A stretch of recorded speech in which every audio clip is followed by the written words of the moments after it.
Welcome to story बक्स।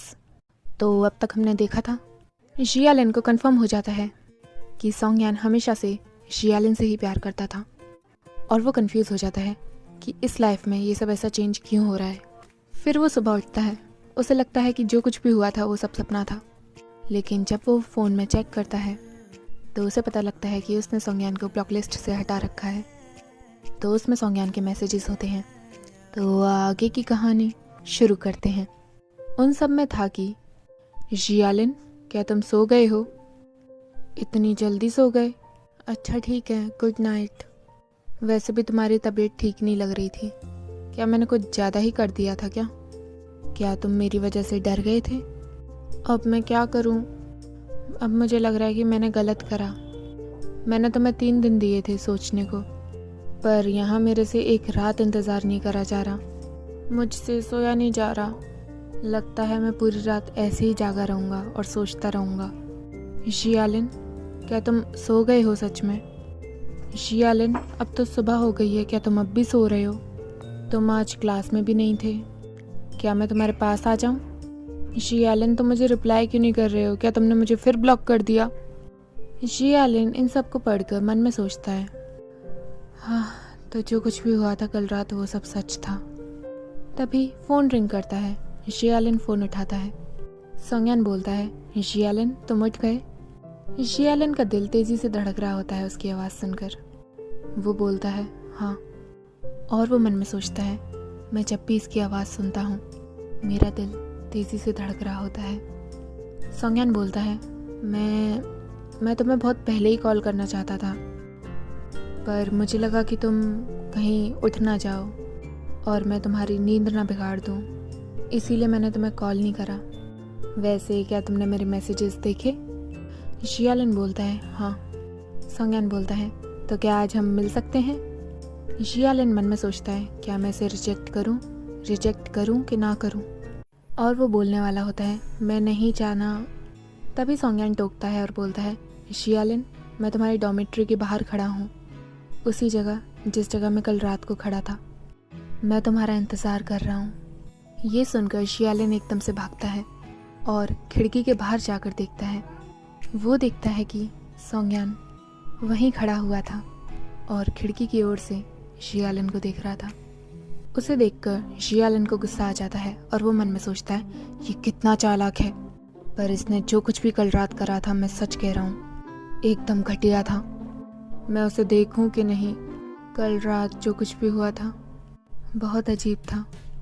हाँ, माना कि मैंने यू लुओतोंग से कंफर्म कर लिया था बाद में, पर उसके बाद मुझे समय ही नहीं मिला ये सोचने को कि आगे जाके मैं सोंगयान से कैसे डील करूँगा।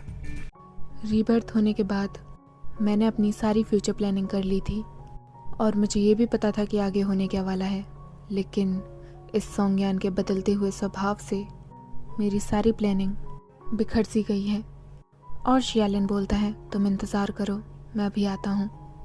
सोंगयान ये सुनकर मुस्कुराता है और बोलता है, ओके, मैं तुम्हारा इंतज़ार करूँगा, चिंता मत करो। जियालिन ड्रेसअप होकर बाहर आता है। सोंगयान बोलता है, जियालिन बोलता है, क्या तुमने नहीं कहा था कि मेरे पास 3 दिन है?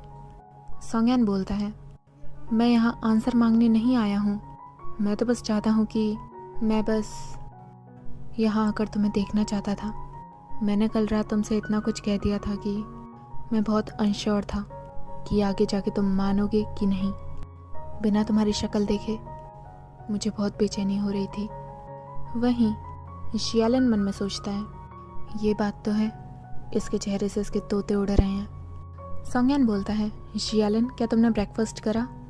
कैसा होगा अगर मैं तुम्हें बाहर ले जाऊं? हम सूप डम्पलिंग्स खा सकते हैं, मुझे याद है तुम्हारा फेवरेट सूप डम्पलिंग्स ही है ना?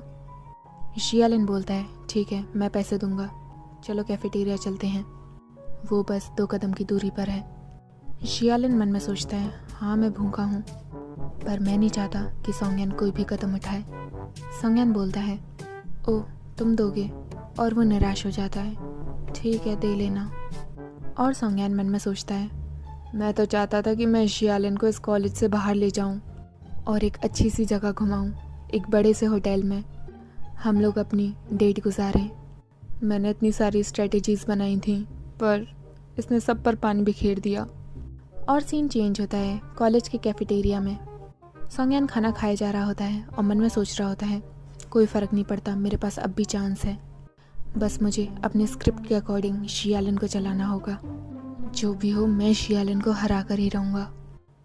वो अपनी नशीली आंखों से शियालिन की ओर देख रहा होता है पर शियालिन उसकी ओर देखता ही नहीं है और अपनी नज़रें बार बार कहीं और फेर लेता है। और शियालिन पूरा टाइम शांत ही रहता है। सोंगयान कोई सब्जेक्ट चेंज करने की कोशिश करता ताकि बात कर सके तो शियालिन कम शब्दों में उसका आंसर दे देता और हमारा बेचारा सोंगयान हार जाता है। कैसे ना हारे, शियालिन समझदार जो है। सोंगयान बोलता है, शियालिन क्यों ना हम डिनर के लिए बाहर जाएं। शियालिन बोलता है, मुझे नहीं जाना। सोंगयान बोलता है, क्यों। शियालिन सोंगयान की इन हरकतों से मन में सोचता है, जैसा ये अब है और जैसा ये अपनी पिछली लाइफ में था काफ़ी फ़र्क पड़ गया है। और हमें फ्लैशबैक दिखाते हैं पिछली ज़िंदगी में शियालिन था जो हमेशा इनिशिएटिव लेता था सोंगयान के संग टाइम स्पेंड करने को। शियालिन भागते हुए आता है और बोलता है, सोंगयान चलो इस वीकेंड पर ड्रामा देखने चलेंगे। सोंगयान बोलता है, मुझे नहीं जाना। शियालिन, क्यों। सोंगयान, बिजी हूँ मैं। और उसे सोंगयान का वही कोल्ड शब्द याद आता है, मैं बिजी हूँ। और अब शियालिन सोंगयान से बोलता है, क्योंकि मैं बिजी हूँ। और इसी के साथ हमारा चैप्टर ख़त्म होता है। आगे जानने के लिए देखते रहिए स्टोरी बॉक्स।